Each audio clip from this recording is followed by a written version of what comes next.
आचार्य जी जो पुनर्जन्म की जो बात किए हैं वो बहुत ही सुपरफिशियल है। वो जो भी बोल रहे हैं वो कृष्ण से विपरीत बात किए हैं। बोल रहे हैं कि ओशो को मैं बहुत आदर करता हूँ, लेकिन ओशो क्या है? ओशो मुक्त पुरुष है, ओशो इनलाइटेंड है, ओशो अपने स्वयं को भगवान कहे, मुक्त कहे, जो कि आचार्य जी मुक्त पुरुष को मानते ही नहीं है। वो बोलते मुक्ति जैसा कोई चीज़ ही नहीं, इनलाइटमेंट जैसा कोई चीज़ ही नहीं। और जो अपने आप को भगवान कहे वो तो ढोंगी है। उसके हिसाब से तो ओशो ढोंगी होना चाहिए, उसके हिसाब से तो कृष्ण ढोंगी होना चाहिए। कृष्ण तो शास्त्र को प्रमाण नहीं मान रहे हैं, वो तो स्वयं को प्रमाण मान रहे हैं। वो तो जो भी बोल रहे हैं वही शास्त्र बन जाता है। वेदांत को लिखने वाला कौन है? ज्ञानी है। ज्ञानी ही वेदांत को लिखा है। शास्त्र का प्रमाण ज्ञानी है, स्वयं है। शास्त्र स्वयं का प्रमाण नहीं हो सकता है, स्वयं शास्त्र का प्रमाण हो सकता है। स्टेट से स्टेटमेंट निकलता है, स्टेटमेंट से स्टेट नहीं निकलता है। नमस्कार दोस्तों, आज फिर एक बार आप लोग के सामने एक बहुत ही गहरा प्रश्न लेकर आया हूं। एक श्रोता पूछते हैं, क्या आचार्य प्रशांत जी नए युग के ओशो हैं? क्या वो नए युग के रिवोल्यूशनरी लीडर हैं, स्पिरिचुअल लीडर हैं? जैसे ओशो आए थे तो रिवोल्यूशन, एक क्रांति लाए थे। क्या आचार्य प्रशांत जी भी एक क्रांति के रूप में उभरे हैं ओशो की तरह? क्योंकि उनका भी अभी जो सब्सक्राइबर बेस है वो 4 करोड़ प्लस हो चुका है। तो वो प्रश्न कर रहे हैं कि क्या आचार्य जी आज के युग के ओशो हैं? तो चलिए आज इसी पे बात करते हैं। देखिए, इसमें कोई दो राय नहीं है कि आचार्य जी जो काम कर रहे हैं, जो लोगों को धर्म से जोड़ रहे हैं, वो बहुत ही सराहनीय है, वो प्रशंसा के काबिल है। आज के जो यूथ लोग हैं वो भी धर्म से जुड़ रहे हैं, उनके भीतर भी दया और धर्म जाग रहा है। वो वेगनिज्म को लाइफस्टाइल मान रहे हैं। उनके जो विचार हैं जानवरों को और जीव को लेकर बहुत ही अच्छा है, प्रशंसनीय है, जिसके वजह से बहुत लोग वेजिटेरियन में कन्वर्ट हुए हैं, वेगनिज्म लाइफस्टाइल को अपनाए हैं। यूथ लोग खासकर बहुत ही प्रभावित हुए हैं। तो बहुत अच्छा काम कर रहे हैं। और जो भी स्पिरिचुअलिटी से जुड़ना चाह रहा है, जो भी स्पिरिचुअलिटी के क्षेत्र में शुरुआत करना चाह रहा है, बढ़ना चाह रहा है, उनके लिए बहुत ही अच्छा गुरु है। वो जो भी स्टार्ट करना चाह रहा है अपना स्पिरिचुअल जर्नी, स्टार्टिंग पॉइंट के लिए आचार्य जी बहुत ही अच्छे गुरु हैं। बहुत अच्छा ग्राउंड तैयार करके देते हैं लोगों को, जो भी स्पिरिचुअलिटी में आगे बढ़ना चाह रहा है। स्टार्टिंग पॉइंट बहुत अच्छे हैं वो, लेकिन फिनिशिंग पॉइंट के लिए वो अच्छे नहीं हैं। ये मैं क्यों कह रहा हूं, ये आप समझिएगा। पूरा जो वीडियो देखिएगा शुरू से लेकर अंत तक, तभी इसको आप गहरे रूप से समझ पाइएगा। आचार्य जी स्टार्टिंग पॉइंट बहुत अच्छे हो सकते हैं, लेकिन फिनिशिंग पॉइंट के लिए अभी भी वो अच्छे नहीं हैं, क्योंकि अभी भी वो शास्त्र को ही प्रमाण मानते हैं, स्वयं को प्रमाण नहीं मानते हैं। ब्रह्म का प्रमाण, वो शास्त्र को मानते हैं, स्वयं को नहीं मानते हैं। जो भी वो कह रहे हैं उसका आधार शास्त्र है, वेदांत है, स्वयं नहीं है। और वो खुद बोलते भी हैं कि मुक्ति जैसा कोई चीज नहीं है, इनलाइटनमेंट जैसा कोई चीज नहीं है, निर्वाणा जैसा कोई चीज नहीं है। तो जो भी वो बोल रहे हैं वो अभी मुक्ति की अवस्था से नहीं बोल रहे हैं। जो भी वो स्टेटमेंट बोल रहे हैं वो स्टेटमेंट को ही आधार में लेकर बोल रहे हैं। वो स्टेट को आधार में लेकर वो स्टेटमेंट नहीं बोल रहे हैं। और जो भी जिनका भी वो जिक्र कर रहे हैं वो सब लोग वो स्टेट हो चुके हैं। वो कृष्ण को पढ़ाते हैं, वो ओशो को बताते हैं, ओशो को अपना इंस्पिरेशन बताते हैं, ओशो को अपना एक तरह से बोल रहे हैं कि ओशो को मैं बहुत आदर करता हूँ। लेकिन ओशो क्या है? ओशो मुक्त पुरुष है, ओशो इनलाइटेंड है, ओशो अपने स्वयं को भगवान कहे, मुक्त कहे। जो कि आचार्य जी मुक्त पुरुष को मानते ही नहीं है। वो बोलते मुक्ति जैसा कोई चीज ही नहीं है, इनलाइटनमेंट जैसा कोई चीज ही नहीं है। और जो अपने आप को भगवान कहे वो तो ढोंगी है। उसके हिसाब से तो ओशो ढोंगी होना चाहिए, उसके हिसाब से तो कृष्ण ढोंगी होना चाहिए। क्योंकि कृष्ण तो शास्त्र को प्रमाण नहीं मान रहे हैं, वो तो स्वयं को प्रमाण मान रहे हैं। वो तो जो भी बोल रहे हैं वही शास्त्र बन जाता है। वेदांत को लिखने वाला कौन है? ज्ञानी है। ज्ञानी ही वेदांत को लिखा है।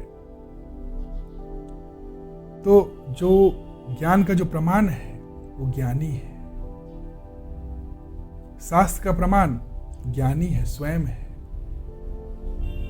शास्त्र स्वयं का प्रमाण नहीं हो सकता है, स्वयं शास्त्र का प्रमाण हो सकता है। स्टेट से स्टेटमेंट निकलता है, स्टेटमेंट से स्टेट नहीं निकलता है। यूनिवर्सल सेट से सबसेट बनता है, सबसेट से यूनिवर्सल सेट नहीं बनता है। तो वेदांत पढ़ के कोई ब्रह्म को नहीं जान सकता है। अगर ऐसा ही होता तो रामकृष्ण परमहंस तो इतने पढ़े लिखे नहीं थे। इतने जो फॉर्मल जो एजुकेशन होता है वो भी वो प्राप्त नहीं किए थे। उनका जो भाषा था एकदम देहाती भाषा था, रस्टिक बंगाली भाषा में वो बात करते थे, एकदम देहाती भाषा में बात करते थे। लेकिन वो मुक्त पुरुष थे, परमहंस थे, वो परम सत्य को प्राप्त कर चुके थे। और इसको आचार्य जी भी मानते हैं।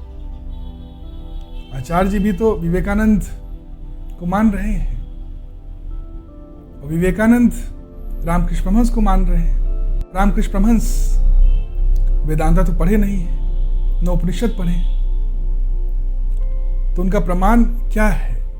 वो जो बोलते थे, गॉस्पेल ऑफ रामकृष्ण परमहंस, वो जो बोलते थे वो लिखा गया है।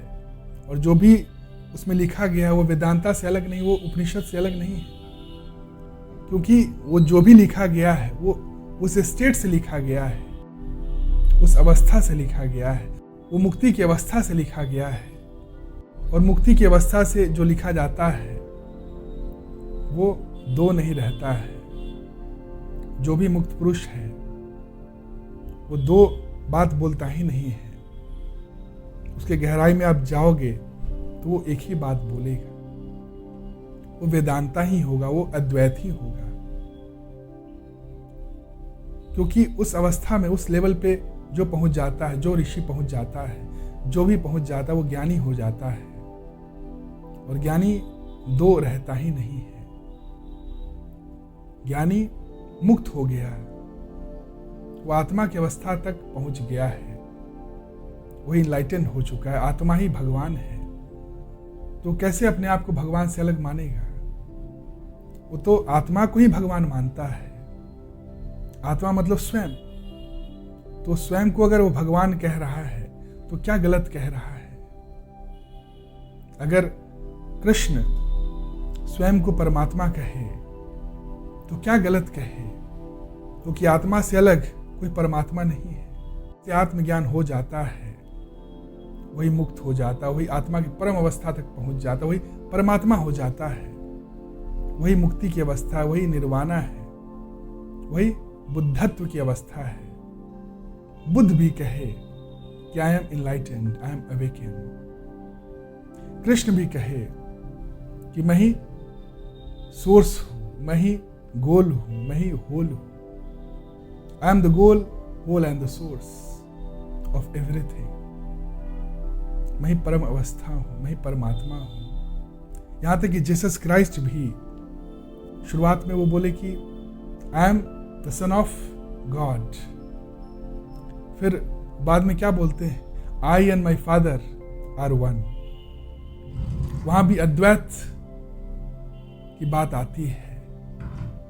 तो जो अद्वैत को पा लेता है, जो सत्य को पा लेता है, वो अद्वैत ही हो जाता है, वो सत्य ही हो जाता है। वो सत्य से अलग नहीं है, उसका प्रमाण बाहर नहीं है, उसके लिए सत्य का प्रमाण शास्त्र नहीं है, उसके लिए स्वयं ही प्रमाण हो जाता है सत्य का। वो स्वयं ही सत्य हो जाता है। तो पंडित और ज्ञानी में यही अंतर हो जाता है। पंडित शास्त्र को प्रमाण मानता है और ज्ञानी स्वयं को प्रमाण जानता है।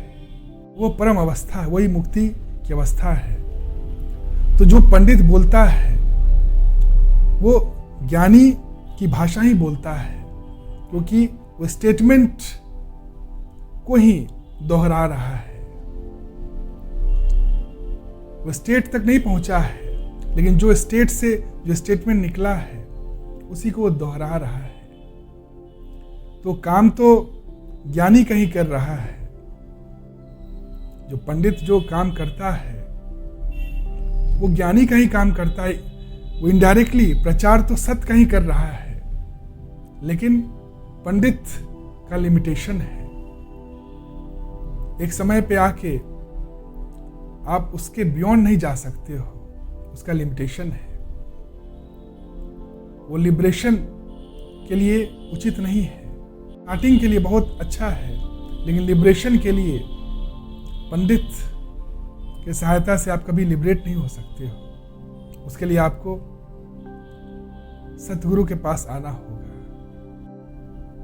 बिना सतगुरु के, बिना ज्ञानी के आप मुक्त नहीं हो सकते हो, क्योंकि मुक्ति अवस्था है, स्टेट है, जो स्टेट के पास जाकर ही वो प्राप्त हो सकता है। राम अगर ऋषि वशिष्ठ के पास नहीं जाते तो कभी वो मुक्त नहीं होते। ऋषि वशिष्ठ मुक्त थे और वो मुक्ति की बात किए हैं, वो लिबरेशन की बात किए हैं, सेल्फ रियलाइजेशन की बात किए हैं। उनका प्रमाण कोई वेदांत नहीं था, कोई उपनिषद नहीं था, उनका प्रमाण स्वयं ही था, आत्मा ही था।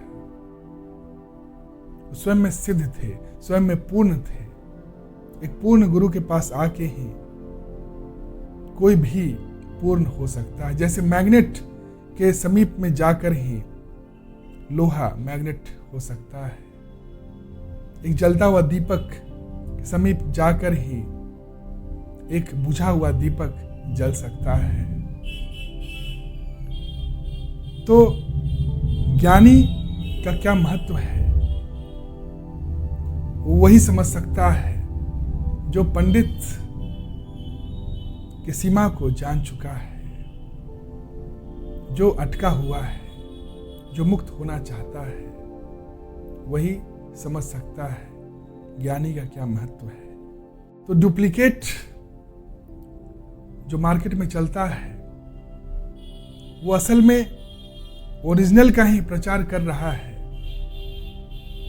ओरिजिनल को इससे कोई आपत्ति नहीं है, क्योंकि उसके विरुद्ध में वो काम नहीं कर रहा है। वो जो भी काम कर रहा है वो ओरिजिनल के एलोंग में ही काम कर रहा है। लेकिन बस यही हो जाता है कि सबसेट का लिमिटेशन है, पंडित का लिमिटेशन है। अब खिलौना जो है, खिलौना में जो गाड़ी है, बच्चा जो खेलता है खिलौना, वो तो डुप्लीकेट है। लेकिन प्रचार किसका हो रहा है? ओरिजिनल से ही डुप्लीकेट निकलता है। डुप्लीकेट से कोई ओरिजिनल नहीं पा सकता है। अभी आप देखे हो कोई डुप्लीकेट से ओरिजिनल निकलते हो? डुप्लीकेट से कभी ओरिजिनल नहीं निकल सकता है। ओरिजिनल से डुप्लीकेट निकल सकता है। तो बच्चा खिलौना को खेलता है, जो खिलौना वाला जो गाड़ी है उसको देखता है, खेलता है, लेकिन उसको उपयोग में नहीं ला सकता है। उसका लिमिटेशन है।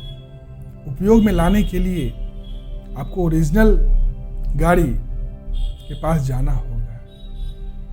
ठीक उसी तरह जो पंडित है, जो डुप्लीकेट है, जो स्टेटमेंट पे आधारित है, जो शास्त्र पे आधारित है, उसे आप शुरुआत कर सकते हो। अपना यात्रा जो है, जर्नी, स्टार्टिंग पॉइंट वो बन सकता है, लेकिन फिनिशिंग पॉइंट नहीं बन सकता है। वो आपको कभी लिबरेट नहीं कर सकता है। लिबरेशन के लिए आपको सतगुरु के पास जाना होगा। आपको पूर्ण गुरु के पास जाना होगा, जो लिबरेटेड है, जो स्वयं को भगवान जानता है, जो स्वयं को परमात्मा जानता है, जो स्वयं को सत्य जानता है। अब ये बोलते हैं कि जो स्वयं को भगवान बोल रहा है वो ढोंगी है। इसका मतलब ओशो भी ढोंगी है।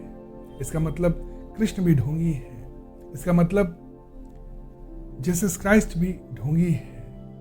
इसका मतलब महावीर भी ढोंगी है। इसका मतलब बुद्ध भी ढोंगी है।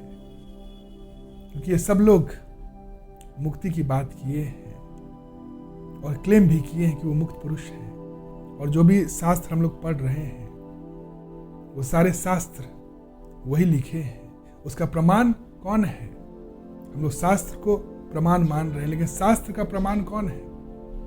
यही मुक्त पुरुष जो स्वयं को क्लेम किए हैं कि वो मुक्त पुरुष हैं, तो स्वयं में सत्य को पा लिए हैं, जिनका प्रमाण स्वयं है। हम उन्हीं का शास्त्र पढ़ रहे हैं, किताब पढ़ रहे हैं और कह रहे हैं कि मुक्ति जैसा कोई चीज ही नहीं है, एनलाइटनमेंट जैसा कोई चीज ही नहीं है। जो अपने आप को भगवान कहे वो भगवान नहीं है। ये तो बहुत ही हिपोक्रेसी हो जाएगा। हाँ, ये बात है कि कोई अज्ञानी आदमी भी अपने आप को भगवान कह सकता है। हाँ, कह तो सकता है, लेकिन वो टिक नहीं सकता है। कहने के लिए कोई भी कह सकता है, लेकिन वो टिकेगा नहीं। जैसे अहम ब्रह्मास्मि एक स्टेटमेंट है। कोई अज्ञानी आदमी भी ये बोल तो सकता है अहम ब्रह्मास्मि, लेकिन उसको डिराइव कर सकता है क्या? अहम ब्रह्मास्मि कैसे आया है? क्या वो डिराइव कर सकता है? आप कोई भी फॉर्मूला को आप बोल सकते हो। एक अज्ञानी आदमी फॉर्मूला रट सकता है, यहां तक कि डिराइव भी कर सकता है। पंडित क्या करता है?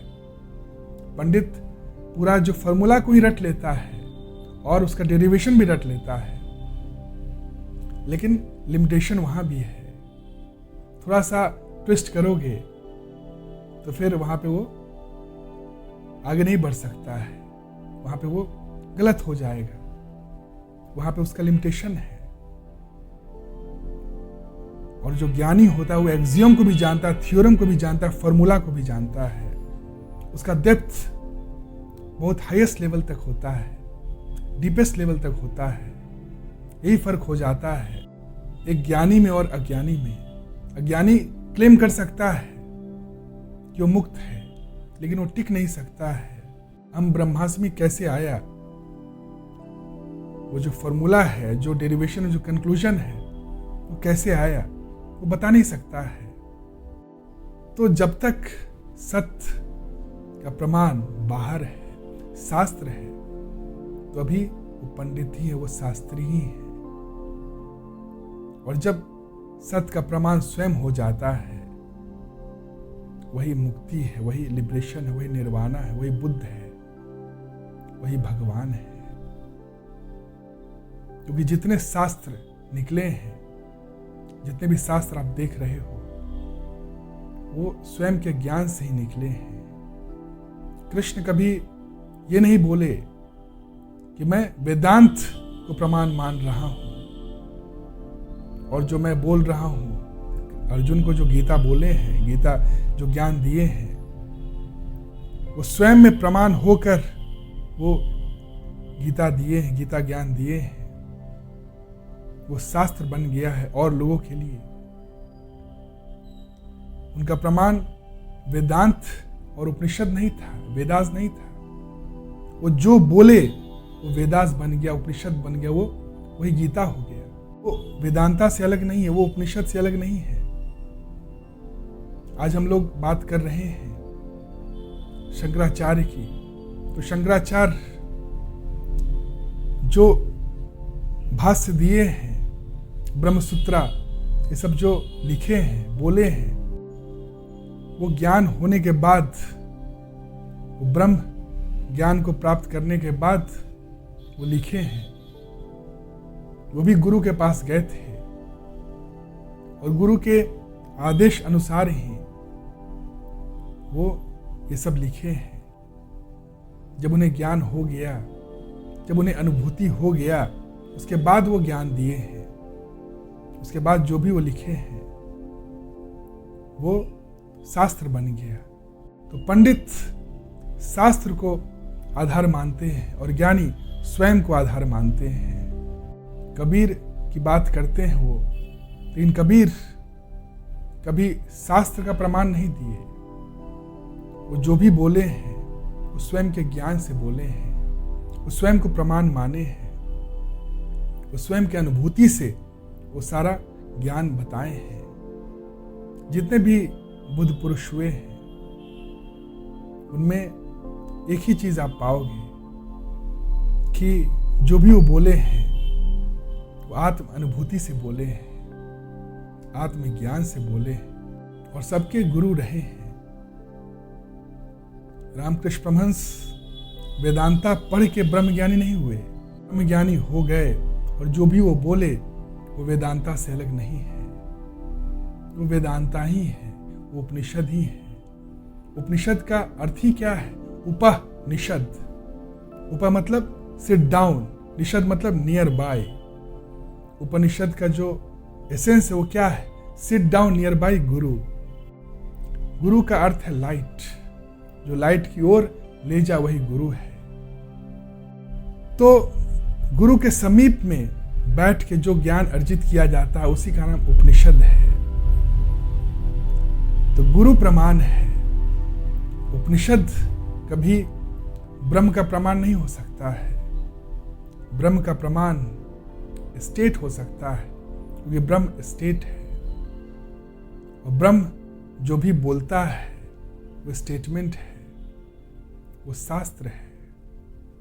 शास्त्र में ब्रह्म नहीं मिल सकता है। जैसे सबसेट में आप यूनिवर्सल सेट को नहीं पा सकते हो, लेकिन यूनिवर्सल सेट में सबसेट को पा सकते हो। असीम में सीमा को पा सकते हो। असीम में सीमा भी आ सकता है, लेकिन सीमा में असीम नहीं समा सकता है। जैसे समुद्र में लहर समा सकता है, लेकिन लहर में समुद्र नहीं समा सकता है। जब लहर को ये मालूम चल जाता है कि वो पानी है, वही लिबरेशन हो जाता है, वही लिबरेटेड हो जाता है, वही अद्वैत की अवस्था है। वहां पे वो बोलेगा ही कि मैं ही समुद्र हूं, अहम ब्रह्मास्मि। तो इसमें गलत क्या है? कोई अगर बोले कि मैं ही प्रमाण हूं, तो इसमें गलत क्या है? जितने भी मुक्त पुरुष हैं वो यही बोले हैं। स्वयं ही प्रमाण है। विवेकानंद वेदांता पे जो भाष्य दिए हैं, नियो वेदांता, जो वेदांता जो लिखे हैं, वो ब्रह्म ज्ञान पाकर वो लिखे हैं।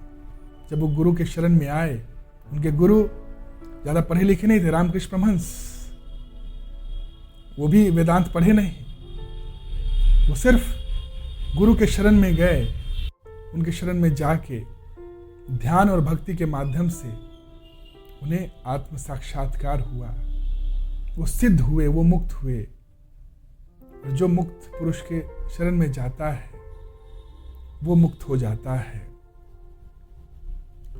जो भीड़ के शरण में जाता है, जो भीड़ को ही सत्य मानता है और भीड़ का जो भक्त बनता है वो भीड़ बन जाता है। और जो सत्य का भक्त बनता है वो सत्य ही हो जाता है। आजकल के लोग भीड़ को ही सत्य मान रहे हैं। वो देख रहे हैं कि इसका इतना सब्सक्राइबर है तो यही सत्य बोल रहा है और उसके पीछे भाग रहे हैं, भीड़ बन गए हैं और सत्य तक पहुंच नहीं पाते हैं, अटक जाते हैं। इससे पहले अभी तो 4 करोड़ प्लस आचार्य जी का हो गया है, लेकिन एक समय था 3 साल पहले संदीप माहेश्वरी का सबसे ज्यादा सब्सक्राइबर बेस था। वो भी स्पिरिचुअलिटी पे बोलते थे, उन्हीं को लोग सत्य मानते थे क्योंकि उनका जो सब्सक्राइबर बेस था ज्यादा था।